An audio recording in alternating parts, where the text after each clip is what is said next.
Atibatike, kumye blank page, atimagige. Tobika sunonaka kumye huchi. Hot pasito like a Gucci. Sweet queen, hey. Good life in Moto paku bikama gitare. Alati mise paku imama gitare. Ngoma sinyore, asemuchati wona nari makora. Kufambira mu makora. Tabira kure, pota fagure. Tiwe wamkana nditanangure. Goodness vagarire tavarovera musambo wechakare matomatomato fange bisautare odichogarare unobuda mutare chiita une glenfield kunosvika kumbare vanotisiva ndisu dambo ramaktaraiganolibinga. Music will keep us alive. Mama don't worry, we will survive. Team of champions will realize we never stop till we get the prize. African Jenna. Good life in Moto paku bikama gitare. Alati mise paku imama gitare. Ngoma sinyore, asemuchati wona nari makora. Kufambira mu makora.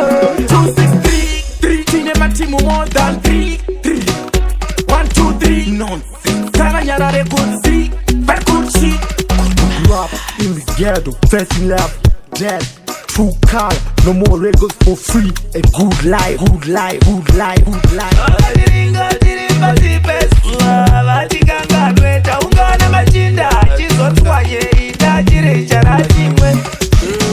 Good life in Moto paku bikama gitare. Alati mise paku imama gitare. Ngoma sinyore, asemuchati wona nari makora. Kufambira mu makora.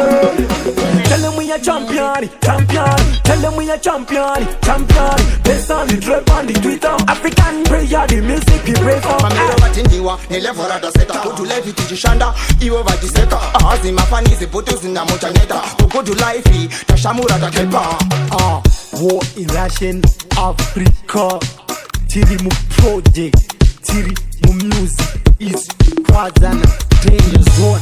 Good life. Good life in Moto paku bikama gitare. Alati mise paku imama gitare. Ngoma sinyore, asemuchati wona nari makora. Kufambira mu makora. Uchida kutu quality, une ngoma zemashua. Uchida kunakirwa, shese unoziwanaka. Good life.